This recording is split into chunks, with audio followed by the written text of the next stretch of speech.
nombre es Jairo Bravo, soy estudiante de Derecho de la Universidad Fermín Toro, 100% Saya, sección D.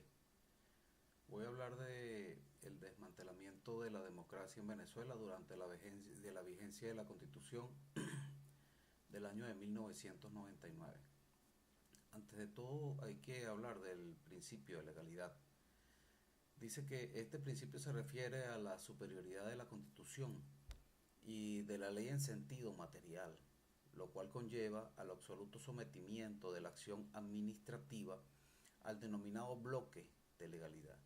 Existe un aspecto muy importante que se debe resaltar en este tema, y es que el principio bajo análisis no solo comprende a la Constitución y a las leyes formales emanadas del órgano legislativo, o sea, llámese la Asamblea o lo que era anteriormente el Congreso, sino también las disposiciones que dictadas por el propio Poder Ejecutivo, que es la Presidencia de la República, vinculan a la Administración en su actuación concreta en virtud del principio de la jerarquía de todas las normas. Hablando de este principio de legalidad, hay otro principio que se llama el principio de la separación de poderes. Pero antes de hablar de esto, habría que hacer un recuento, pero el tiempo es muy breve, sobre la Constitución de 1961, la cual fue modificada y cambiada en una constituyente media allí en el 1999 por el presidente Hugo Chávez Fría, lo cual al parecer vendría siendo como un lineamiento obligatorio para cumplir un ideal político, y de esta manera él fue llevando fue haciendo decretos, fue haciendo cambios en la Constitución para llevarnos a lo que hoy en día es Venezuela. Hablando del principio de la separación de poderes, el principio de separación de poderes supone un efectivo sistema de contrabalances entre las ramas del poder público. La separación de poderes en su enunciación original coincide con la distinción orgánica entre el poder ejecutivo, legislativo y judicial, y exige autonomía de sus funciones, lo cual sin embargo no excluye el control y la colaboración entre ellos, o sea, entre el poder ejecutivo, el poder legislativo y el poder judicial. Todos deben colaborar entre sí, llevar una armonía en paz para poder tener un país en un lineamiento democrático. La Constitución, en su parte orgánica, establece cuáles son los poderes públicos y asimismo establece las competencias propias a cada uno de ellos. Cada poder legislativo, ejecutivo y judicial tienen sus propias funciones. De allí pues que el Estado venezolano, a través de su Carta Fundamental, plasma el principio de la separación de los poderes. Lo antes señalado encuentra su base constitucional en el artículo 136, el cual dispone cada una de las ramas del poder público que tiene sus funciones propias, como ya lo había hablado anteriormente.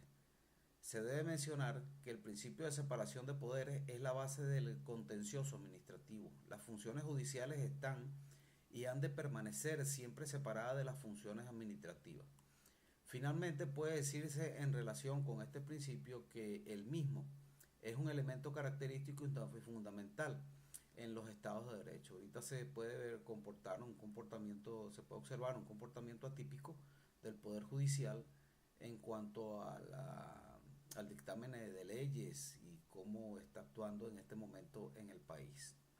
La nueva Constitución establece en su artículo 136, conforme al cual todos los órganos del poder público colaboran entre sí en la realización de los fines del Estado y el ejercicio de las funciones propias de los órganos de cada una de las ramas del poder público: legislativo, ejecutivo, judicial, ciudadano y electoral.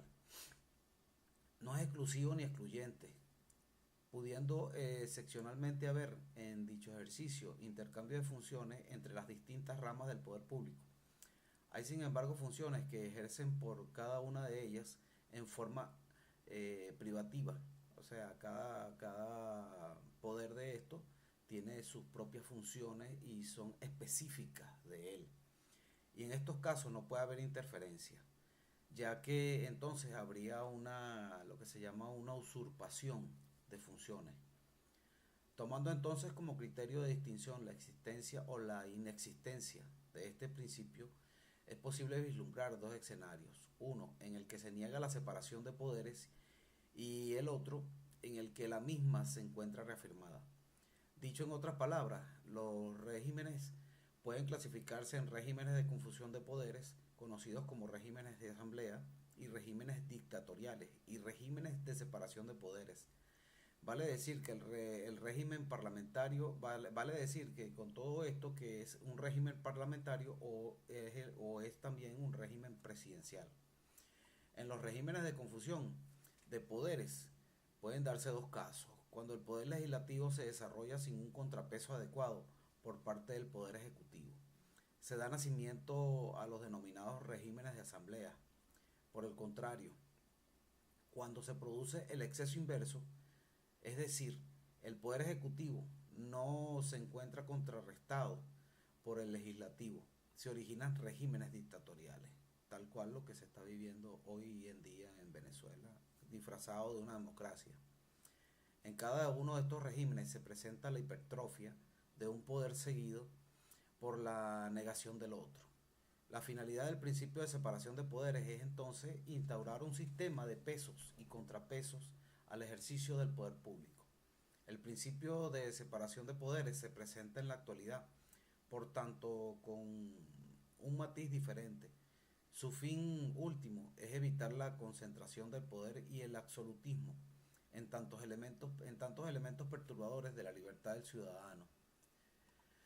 Eh, a esta idea ha de agregarse el hecho de que no es solo la realidad política la que importa, la distribución de competencia de los poderes públicos con base al principio de colaboración. Este se encuentra constitucionalmente consagrado en el artículo 136 de la Constitución de Venezuela del año 1999, que dispone: el poder público se distribuye entre el poder municipal, el poder estatal y el poder nacional.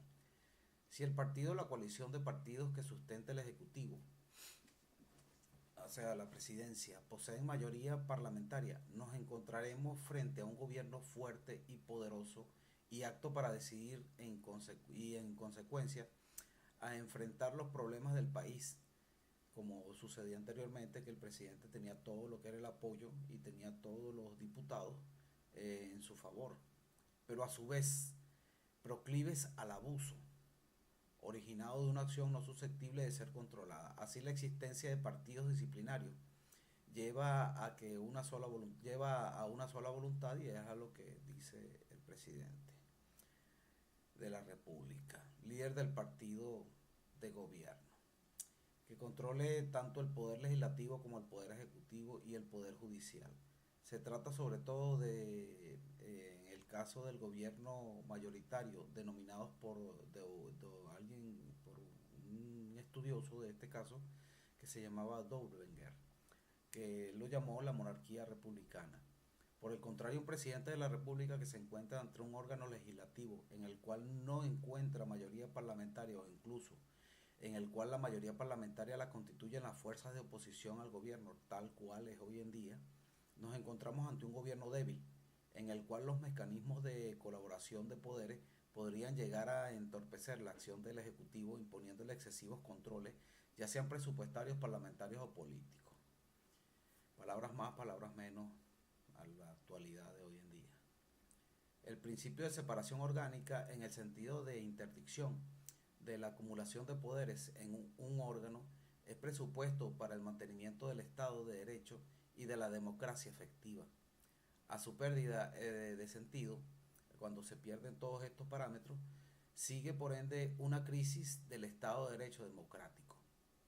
En el proceso constituyente, a la luz de este principio de separación de poderes y sobre el nuevo diseño de la Constitución de 1999, ha efectuado respecto de la separación de los poderes, no solo en cuanto al reparto funcional, sino en lo que se refiere al modelo federal de Estado y a la autonomía de las regiones. Finalmente, aludiremos a la tendencia de concentración del poder en la que ha incurrido el régimen actual.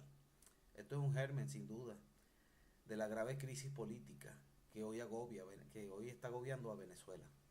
El proceso constituyente, iniciado en febrero de 1999, derivó a finales del año en la aniquilación del principio de separación de poderes desde que se inaugura con la acumulación del poder en el seno de la Asamblea Nacional Constituyente. En el año de 1999 se rompió la continuidad constitucional. De poco sirvieron las intenciones de los constituyentes de 1961, tal cual lo estoy hablando yo anteriormente, donde se hace el pacto de punto fijo. La Constitución de 1999 fue sancionada en un contexto de franco debilitamiento del principio de separación de poderes.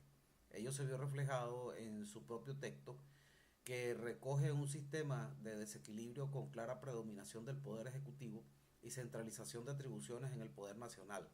El texto de 1999, en el numeral 8, artículo 236, le reconoce amplísimas potestades para dictar los actos con rango, valor y fuerza y ley, cuya desproporción quedó en evidencia en el mes de noviembre del 2001, cuando el presidente de la República dictó 49 decretos leyes. Nada más y nada menos. En relación con esta desmesurada atribución, la ampliación y sustancial modificación del concepto de habilitación legislativa del presidente de la República para legislar por medio de decretos leyes, es necesario inscribirla dentro de la misma línea de preeminencia o hegemonía del presidente de la República como jefe de Estado y jefe del gobierno de los demás poderes públicos. Esto también representa un reforzamiento indeseable de la figura del presidente, como se dijo, la facultad de disolver la Asamblea Nacional, tal cual lo quiere este señor ahorita que tenemos de presidente, con ocasión del ejercicio de las facultades que se reconocen con ella, pues.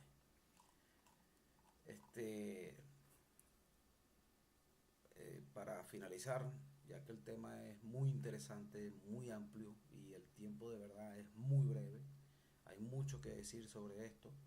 Voy a finalizar diciendo que desde el momento en que el gobierno declara un estado de excepción, la Constitución quedó menguada.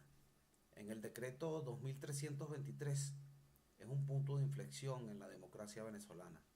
La gente asocia la dictadura con los golpes de Estado, pero el mundo ha avanzado y ya nadie desconoce abiertamente la Constitución. Ya estamos frente a un Estado con apariencia de legalidad. Pero este decreto quitó ese barniz y así lo ha tomado no solo el país, sino la comunidad internacional.